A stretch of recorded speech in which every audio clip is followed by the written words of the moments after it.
This is the Let's Go Win podcast with your host, J.M. Ryerson.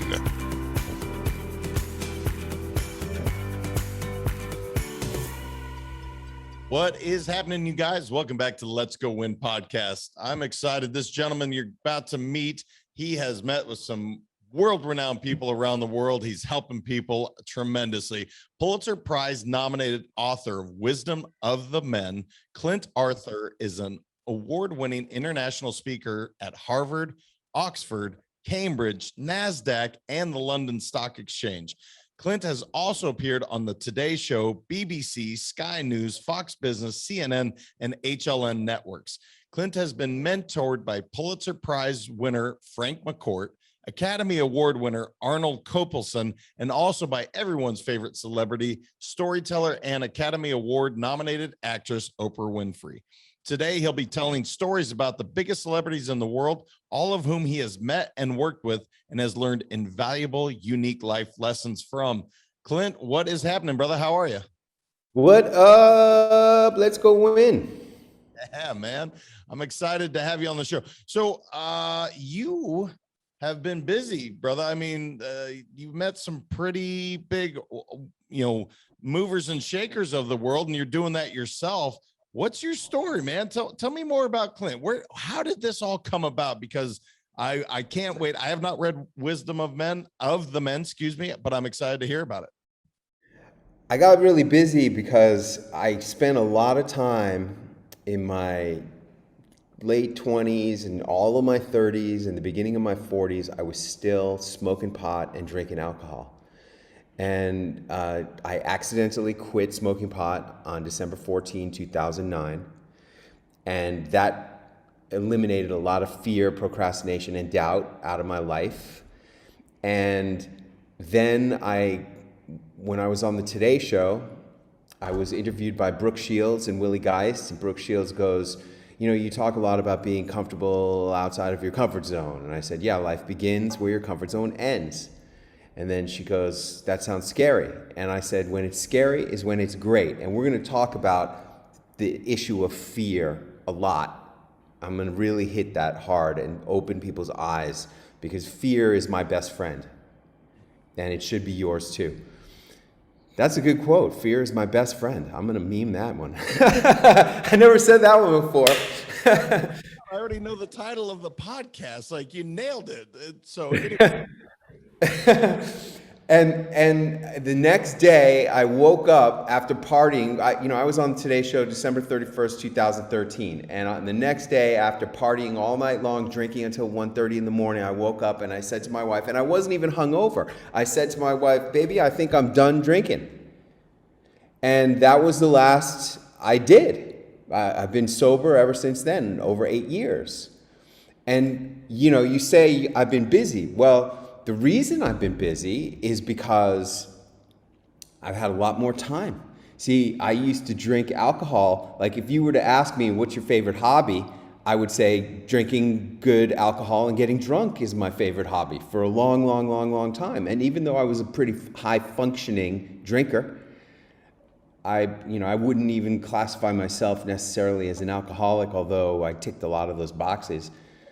But once I gave up drinking, now, instead of drinking from 6:30 p.m. until 1:30 in the morning, many nights I'll be working during those hours. And what happens is I get a whole extra work week every week. It's really amazing what happens when you transform your priorities from personal consumption and indulgence to working.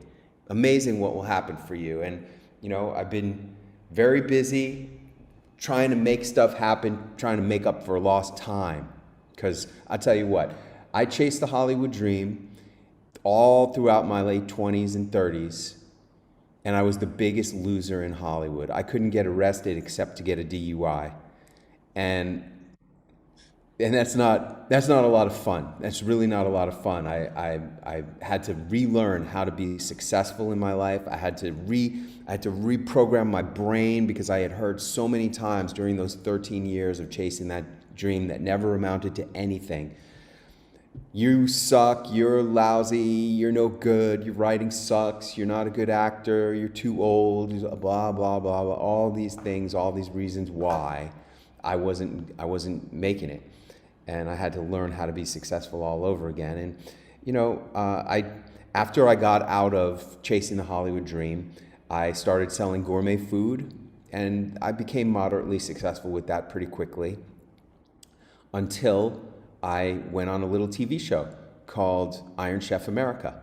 And what happened was I was selling gourmet butter. Of all things in the world, I specialized in the best butter on earth for the top chefs in America. And I made a proposal to the producers of Iron Chef America. I said, guys, I watch your show every week. You've missed the most important ingredient of them all. The ingredient is butter, and I should be the judge. And they said, wow, you're right. And next thing I knew, I was a butter expert on Iron Chef America. And that became my business card. I took a screenshot of my face on the screen with the Iron Chef America logo, and underneath my name it said butter expert, and that was my business card for many years. That was my first time repurposing a media asset like that. And you know, the thing that people think is, oh, I'm gonna go on TV and I'm gonna get rich and famous. No, you're not.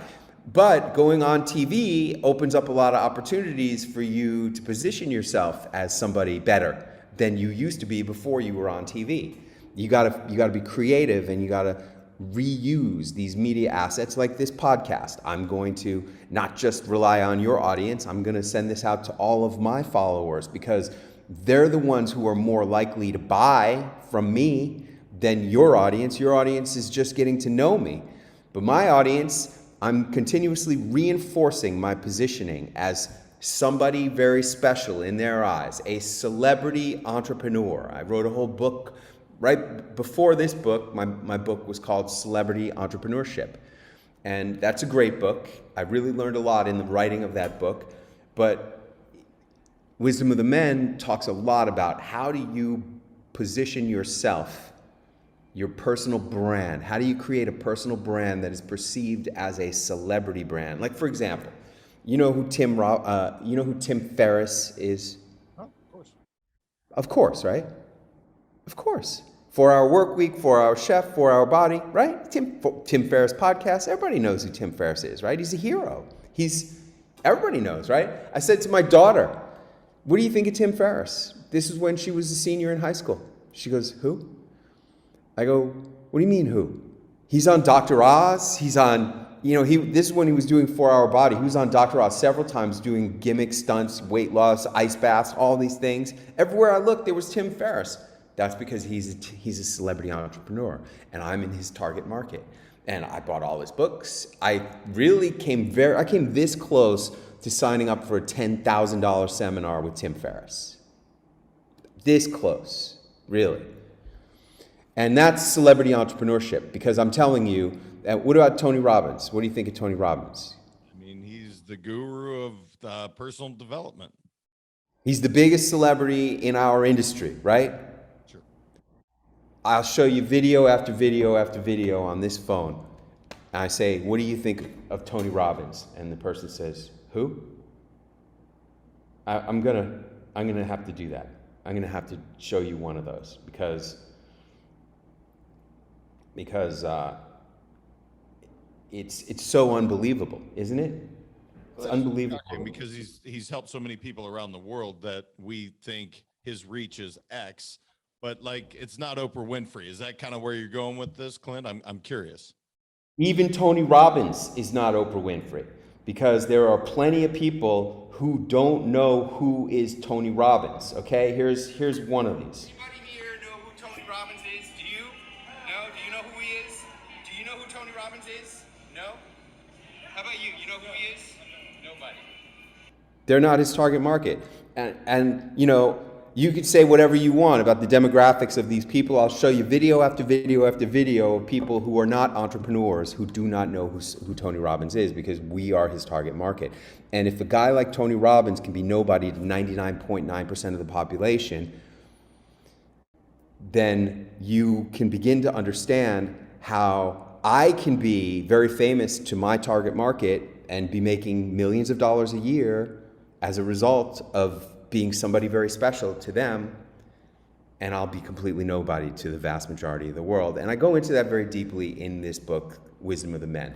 And one of the techniques that's involved in all of this is meeting, getting photos with, and in my case, writing stories about my experiences with major celebrities. And I've worked with all the major celebrities, all the major figures of the 20th and 21st century in this book. So, and in my life, and I got really busy doing that. So how's that? I mean, there's a lot to unpack in that. I mean, look, the first question is, I'm sitting here thinking, all right, he's on the Today Show, so he's not doing poorly, but he chooses that moment. All right, drinking is getting in the way. It's not allowing me to fulfill my destiny. Something led you to this. And I'm just curious what that was, brother, because obviously you had a modicum of success. I guess that's really a perspective, right? How much it was, how little it was, that it's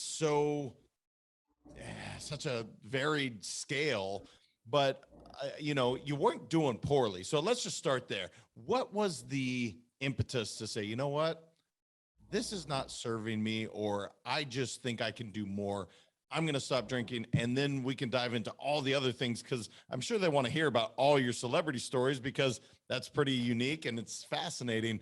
But what made you choose that? I'm just curious. Okay, you know who Dan Kennedy is? No.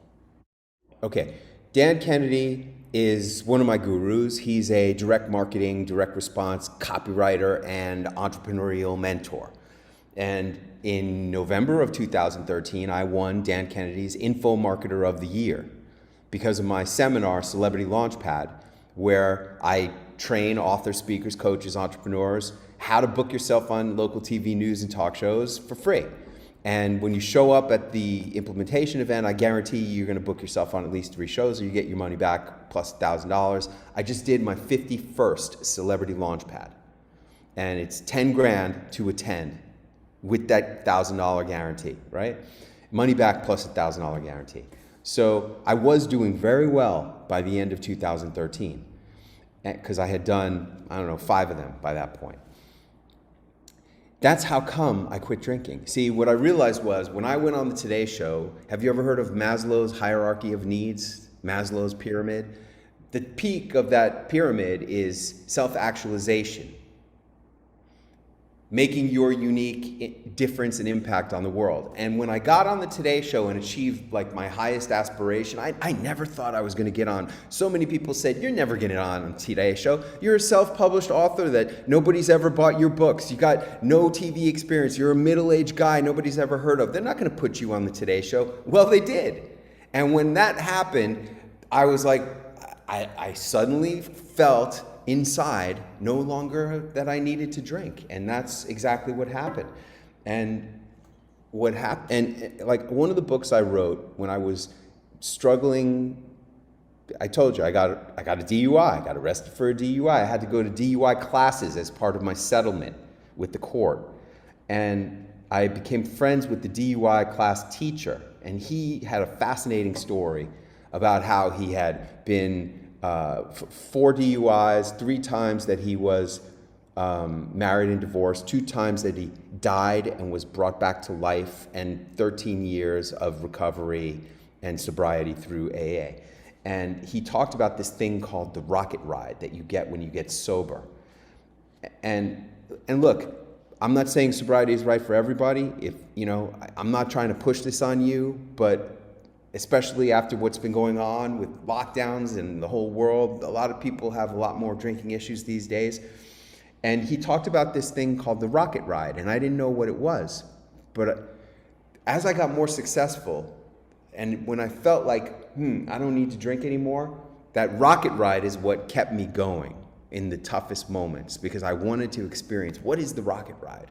Well, I'll tell you what the rocket ride is. The rocket ride is me figuring out how to be a speaker at Harvard Faculty Club and at Nasdaq and at the London Stock Exchange and at Carnegie Hall. My most recent big event in the United States was called The Living Legends of Entrepreneurial Marketing with Martha Stewart, Ice-T and Coco, Jerry from Ben & Jerry's Ice Cream, Michael Gerber, who wrote the E-Myth, Dan Kennedy, my big mentor, the editor-in-chief of the National Enquirer, other notables, Hal Elrod. You ever hear of Hal Elrod, the Miracle Morning?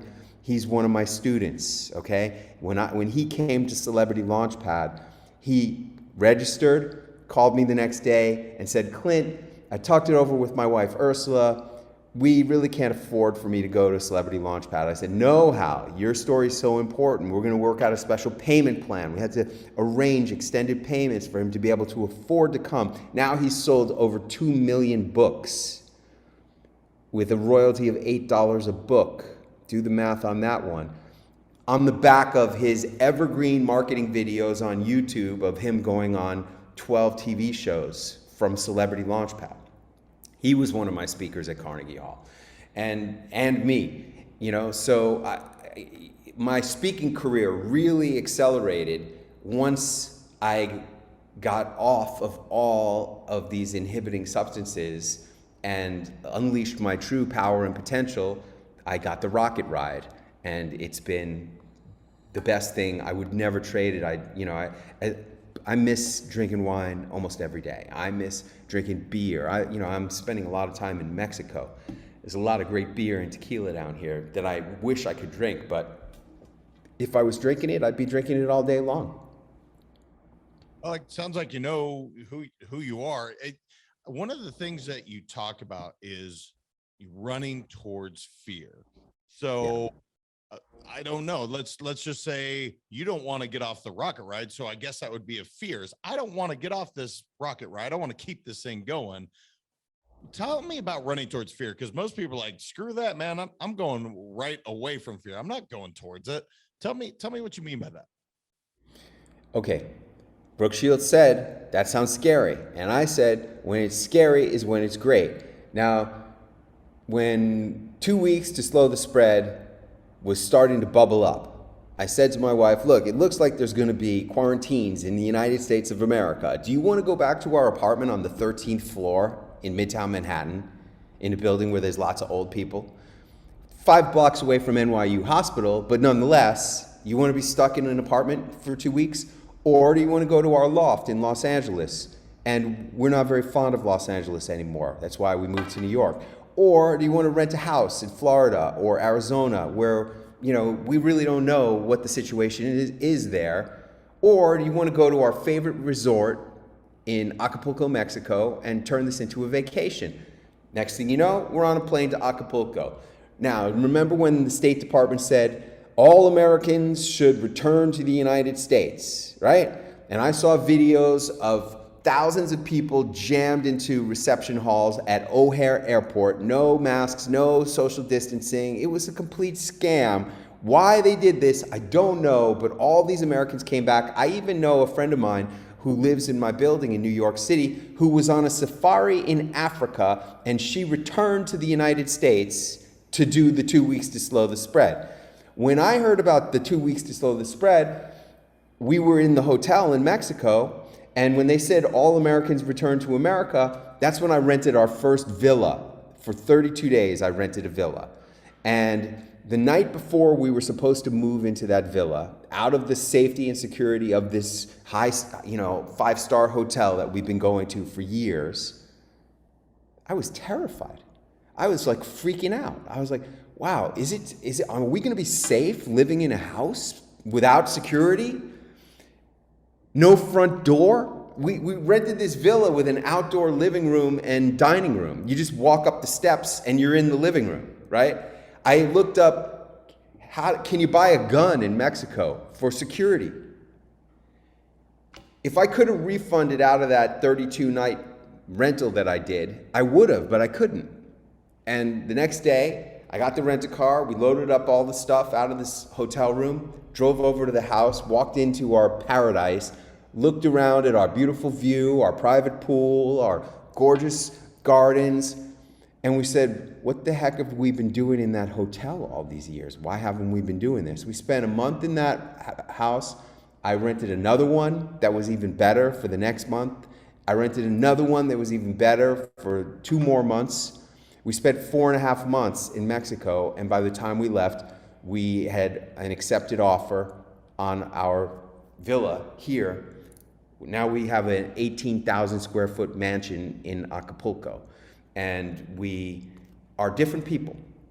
And it was all because I was so freaking scared, man. And I've had a lot of events that have been just scary in my life. And I say in the book, and I really truly believe this, there are events in your life that will change you. Once you get to the other side of the event, you're a different person forever. Writing the book was one of those. When my baby's mama kicked me out of the house, that was another one of those. Moving to Acapulco was one of those. And a lot of times you're going to feel the fear, and when you feel the fear, that's when you know you're approaching a momentous thing in your life. And when you're afraid, think about the boogeyman, right? Think about when you're in your bedroom, it's late at night, you see the boogeyman in the closet. Well, you go turn on the light and you see it's a coat, and it's a shadow of the coat on the wall. That's the boogeyman. My favorite quote is George Patton, the man who saved the free world during World War II. General Patton said, "Accept the challenges so that you could feel the exhilaration of victory." The fear is the challenge. You turn on the light, you see the coat, and you realize there was nothing to fear. Most fear is unwarranted. It's just unknown. And once you triumph over the fear, you have the exhilaration of victory. That's why if most fear is baseless, then confronting your fears and moving through your fears most of the time is going to have no consequences because the fear was baseless in the first place. It's all imagined unlikely consequences. And so when you confront that fear and go through to the other side, you're almost guaranteed to triumph and to feel the exhilaration of victory. Now, this book is called Wisdom of the Men. This comes from my experiences in men's self-help circles, men's self-help teams, men's divisions. And among the men, we have a saying: fear unconfronted becomes doubt, and doubt kills the warrior. Now, you have two choices. You can either surrender to the fear and get killed, or you can run towards the fear, knowing that it is most likely unwarranted fear, unsubstantiated, and that on the other side, probably 90+% of the time, you're going to feel the exhilaration of having confronted that fear, found out it was nothing, and now you have triumphed. And there you go. I mean, it's beautifully said. I always say fear is false evidence appearing real. It's not a real thing, but it feels real to people. Talk to me about the book, man, because you said there's a bunch of stories in there. Can you pick one or two of your favorites where it's just like, if you're going to pick up this book, here's one that'll really pique my interest. This is why you guys got to check this out, because obviously you accomplish a lot. You're also talking a lot of other people that have done some amazing things. Talk to me about maybe one or two of your favorite stories in there. They're all amazing stories. I love the story about Robert Downey Jr. because when I was in 8th grade in junior high school 104, I was Tony in West Side Story.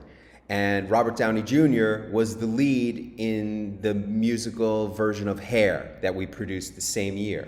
So we were both stars of the school plays. We became friends. We went to go see a movie together. His dad was a movie director, Robert Downey Sr. This movie we saw was called Putney Swope. I don't remember anything about that movie, but after the movie, we walked through Greenwich Village to go get a falafel sandwich, and he goes, "Hang on a second," and he ducks into a candy store and comes back out with a pack of Marlboro Red, pulls out a cigarette, lights it, holds up the pack of Marlboro Red right next to his face, and crushes the pack of cigarettes, throws it on a pile of trash on the sidewalk, and I'm like, and he goes, "I just wanted one." Now, that's a demonstration of how much this kid had willpower, right? But willpower ain't enough.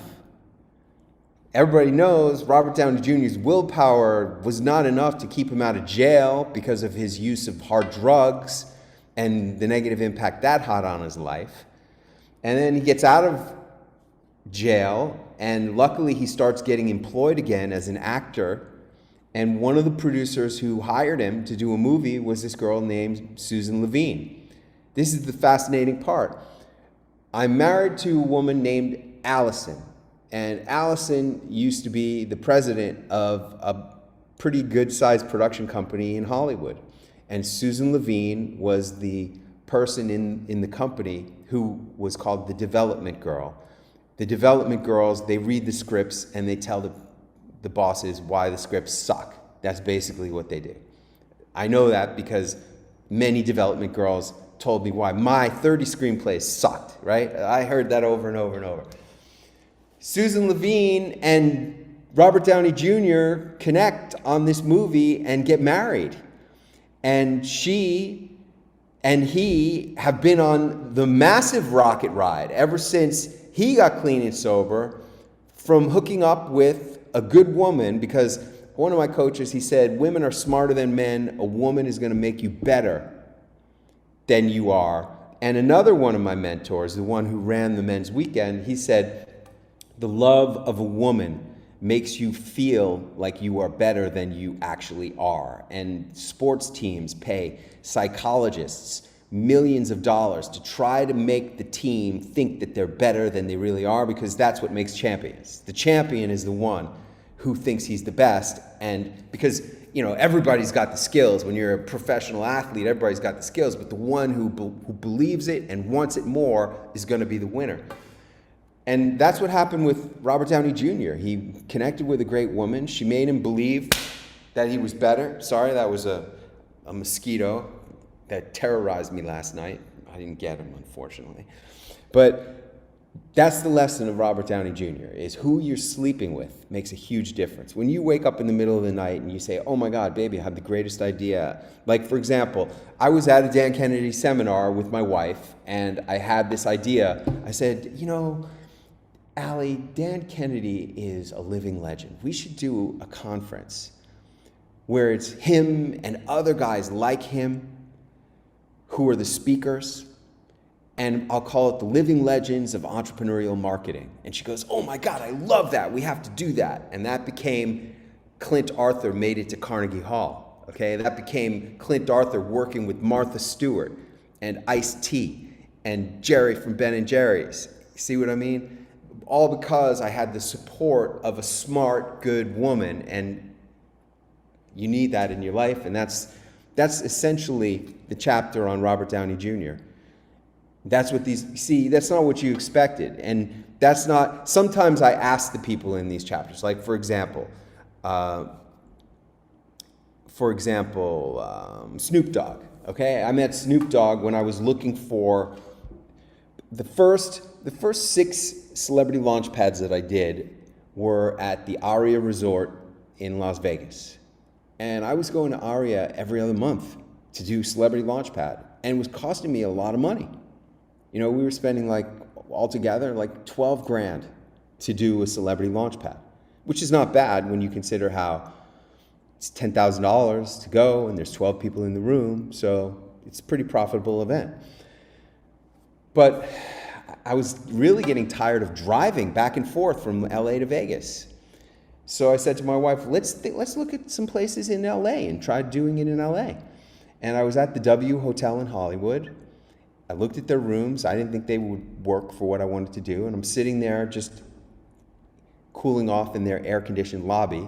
And all of a sudden I feel an energy, and I look up, and there goes Snoop Dogg.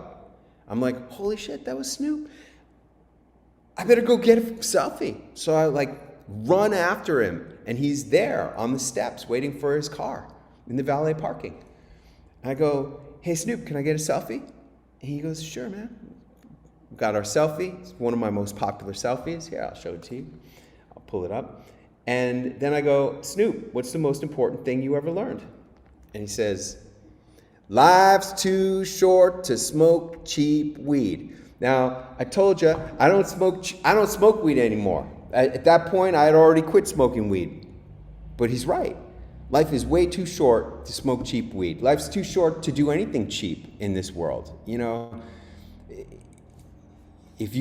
People have more money than time these days, and people want the best for their money. They don't have time for a bad experience.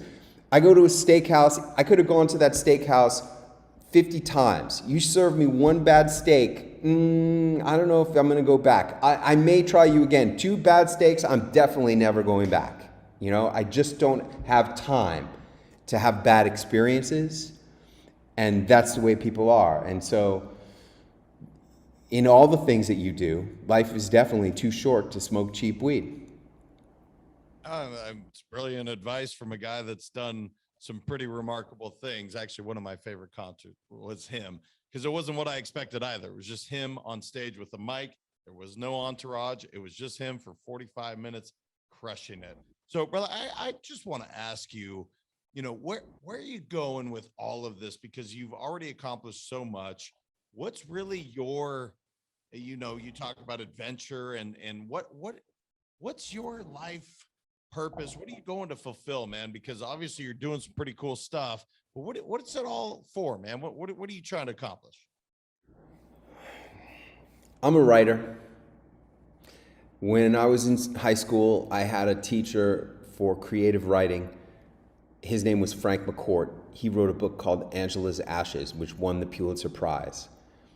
And he inspired me and everybody else who studied with him to want to be writers. But I'm a writer. I mean, I quit writing after 13 years of chasing the Hollywood dream.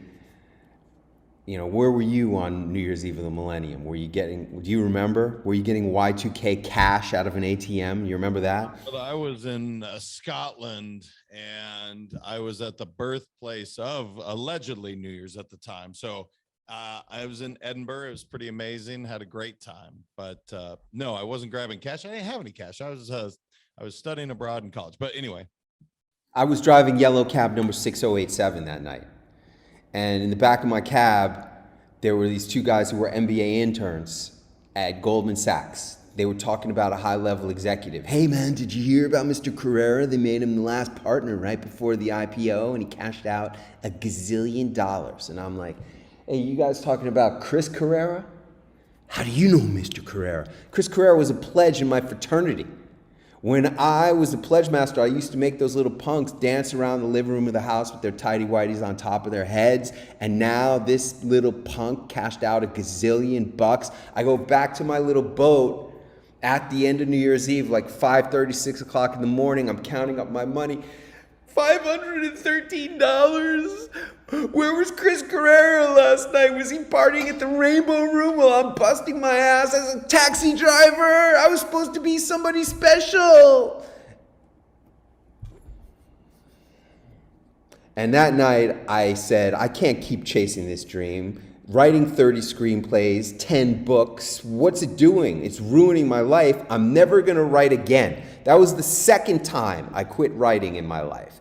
And then we fast forward through the 2000s, where I'm selling butter and building real estate houses. Buying lots and building houses, single families, and I get fat and happy. And we're like October of 2008, the world is collapsing with the financial crisis. I go back to the men's teams for support, and the shaman points at me across the yellow and orange crackling flames. You don't know it yet, but you're already dead. What are you talking about, man? 8 years ago, I was a cab driver, now I'm a millionaire. I was living on a boat, now I live in a mansion in the Hollywood Hills. You're already dead, you just don't know it. And I didn't know what he was talking about. I would wake up from sound sleep in the middle of the night. I'm already dead, what does he mean? And it comes to be New Year's Day of 2009, and I sit down with a pen and a pad of paper to make a list of things I wanted to accomplish that year, like I had become accustomed to doing when I got successful as a businessman. And I asked myself a question inspired by the shaman. I said, what if that guy is right? What if I am already dead? I don't know what that means, but what if this is going to be the last year of my life? What would I want to accomplish? And that question changed everything, because I was really surprised when I asked myself that question. The first thing I wanted to accomplish, if I was going to die at the end of that year, was to write my book about what I learned at the Wharton Business School that helped me to be successful as an entrepreneur, because my daughter was 13 years old at the time. She had no interest in anything I had to say about business. She still doesn't. Now she's 26 years old. But I wanted to write that book to memorialize what I learned so that one day when she comes to her senses and realizes her old man wasn't a jerk, he was actually a pretty decent and smart guy, one day she'll read my books and see and learn and benefit. So I wrote that book for her, and that became my first best-selling book. I'm a writer.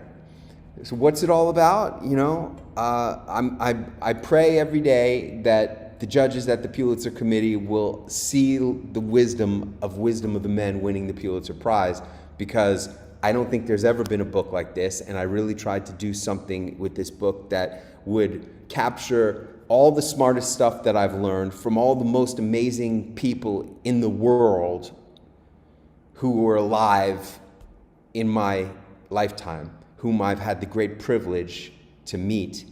And I'm so grateful for those experiences, and I feel like I'm so grateful to be able to write in the way that I do, so that I can capture something about me. I mean, I think, you know, being a writer is trying to achieve some sense of immortality. I live every day knowing that it could go at any time. And I really try my best to do the best that I can with the God-given talents that I have, and I'm grateful for. And that's why I'm a writer, and that's what I do. Well, brother, I'm hoping Pulitzer Prize, they look at it as well, brother, and I'm excited to read the book. It also makes me not happy. That's not the right word. It makes me feel because my son, who I wrote my first book for, he still hasn't read it. And I'm like, damn it, I wrote this book for you, man. Like, can you just give it a shot? So it kind of makes me at least not, you know, I know someone else feels that way, because it kind of sucks.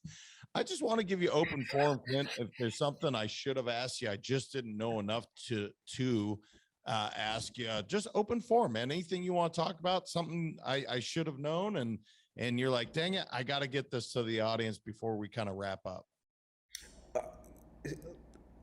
Some people ask me, you know, what's the most important thing you've ever learned? Because I ask a lot of these people this question: what's the most important thing you ever learned?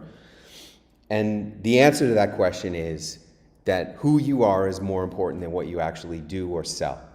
I actually say that the marketing of you is 10,000 times more important than what you do or sell, because the marketing of what you do or sell is 100 times more important than what you do or sell.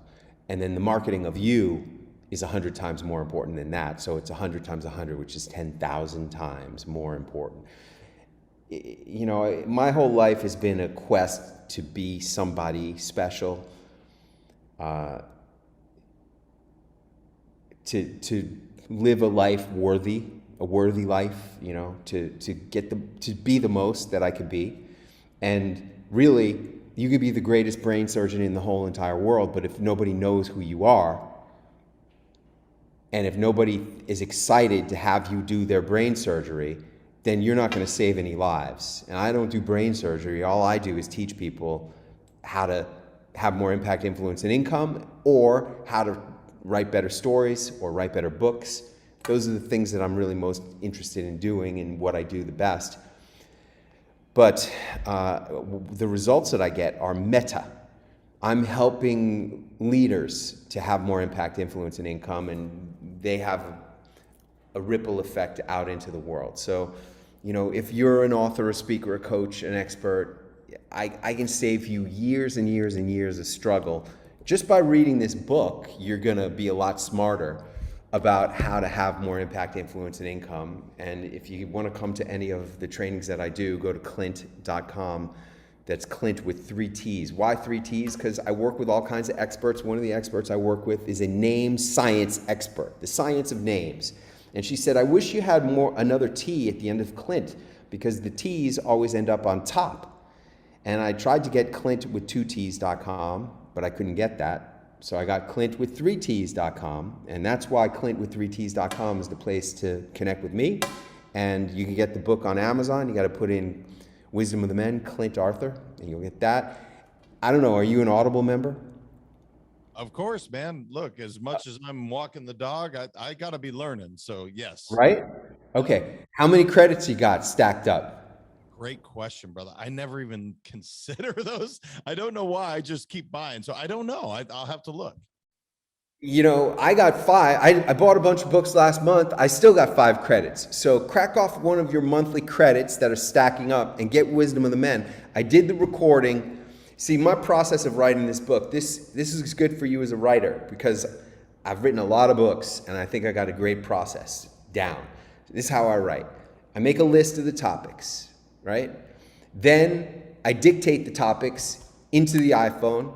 Then I upload them to Zoom. Zoom transcribes it. Then I got a VA who cleans up the transcripts, gets rid of the time codes.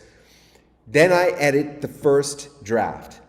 Then I do a second draft. And then the third draft is I read it out loud to my wife. And then the fourth draft is that I record the audible. So any final little imperfections and roughness in the text gets worked out as I'm reading it. If it's awkward in any way, I'll correct it and then fix that audible recording. And then I publish the hardcover. So the audible is a very important aspect of this whole process for me. I did an amazing job on the audible. I get compliments about it all the time, and it's definitely worth 1 credit, that's for sure. So, you know, because you're not... I'm getting it immediately just because I'm so curious. I love your 3 I's: impact, influence, income.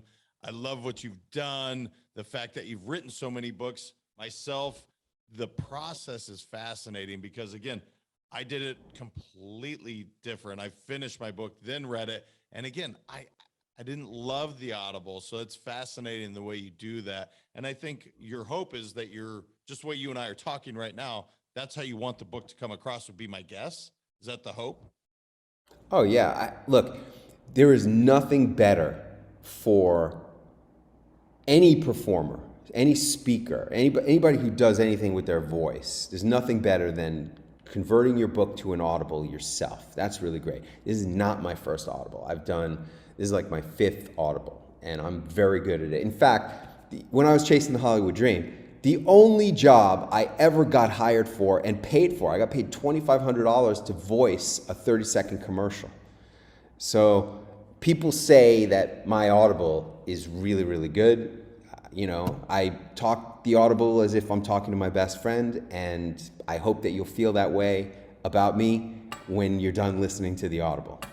Well, I guarantee you'll hear from me. Guys, go check it out. I mean, look, it sounds like a fascinating book. He's written a bunch, and if he's saying Pulitzer Prize, it's got to be worth its salt. So go check it out for sure. Clint, brother, I appreciate you being here. I know you got Acapulco beaches you got to go enjoy, but I definitely appreciate you taking the time, brother, and fascinating journey. Your life is just one of many, many peaks and valleys, and it's been fun to hear the whole journey. Here's our beach yesterday. This is me and my wife at the beach yesterday, swimming in the ocean. Swimming in tropical waters is my favorite thing. And, you know, just a final piece of wisdom. I've met 5 presidents of the United States. Forget the politics. These are people who have risen to the top of the top of the top. You would think they might have something smart to say. When I met George H.W. Bush, 41, I said, "Sir, what's the most important thing you ever learned?" He said, "Well, young man, I guess that's a very big question, but I'd have to say you have to keep doing the things you love to do in this life." Now, look at his necktie. Parachute jumpers. Guy loved jumping out of planes with parachutes. He jumped out. He did it every year on his birthday. On his 80th birthday, I saw him in Time magazine jumping out of an airplane. You got to do the things you love in this life. My favorite thing is swimming in tropical waters. That's one of the great things about living so much of my time in Acapulco. The water's always warm in the ocean, right down in my little ecological beach here. So I get to do my favorite thing. Well, we've learned a couple things for sure. Life's too short to buy cheap weed, and do the thing you love. Brother, I appreciate you, man. You literally, it was a great interview. I had a great time. I could talk to you for hours. But I wanted you to go do what you love. And thanks so much for being here. I really do appreciate it. Rock on, baby. Let's go win. Thank you, brother. Hey, you guys, you heard it. Go check out the book. Check out Clint with 3ts.com. I think he is a fascinating human being. He's done a lot of cool shit, and I think everyone, it is definitely worth your time. I want you guys all to remember your mindset matters. Until next week, we'll talk to you then. Thank you so much for listening. If this content is delivering value to you, please make sure to subscribe, rate, and review us. That helps us build this community, and that is what we are all about. Building this community as big as we can, helping as many people as we can, and deliver as much value as possible. Be sure to head over to letsgowinpodcast.com for information on my coaching courses, and make sure to follow us on Facebook, Instagram, and LinkedIn at Let's Go Win 365. Let's go win and transcend in life. This is the Let's Go Win podcast with your host, J.M. Ryerson.